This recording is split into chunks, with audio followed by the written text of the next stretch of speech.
ছাগল একটি সাধারণ প্রাণী, তামাক পাতার কাছে মুখও দেয় না, কারণ সে তার স্বাভাবিক প্রবৃত্তি দিয়ে জানে এটি তার জন্য ক্ষতিকর। অথচ মানুষ, যাকে সৃষ্টির সেরা জীব হিসেবে বিবেচনা করা হয়, জেনে শুনেও তামাক গ্রহণ করে নিজের শরীর ধ্বংস করে। ধূমপান শুধু নিজের ক্ষতি করে না, বরং আশেপাশের মানুষ ও পরিবেশকেও ক্ষতিগ্রস্ত করে। আজকের দিনে পরিস্থিতি আরো ভয়াবহ হয়েছে, এমনকি 12 থেকে 15 বছরের বাচ্চারাও ধূমপানের অভ্যাসে জড়িয়ে পড়ছে।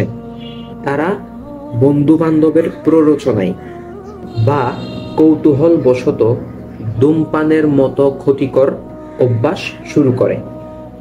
এটি তাদের ভবিষ্যৎকে অন্ধকারের দিকে ঠেলে দিচ্ছে। ছাগল যেখানে নিজের ক্ষতি সম্পর্কে জানে, সেখানে মানুষের মতো উন্নত প্রাণীর জন্য এটি একটি লজ্জার বিষয়।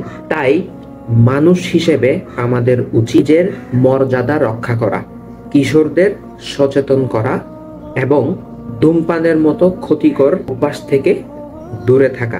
সৃষ্টির সেরা জীব হয়ে আমাদের উচিত আমাদের বুদ্ধি বিবেককে সঠিক পথে পরিচালিত করা।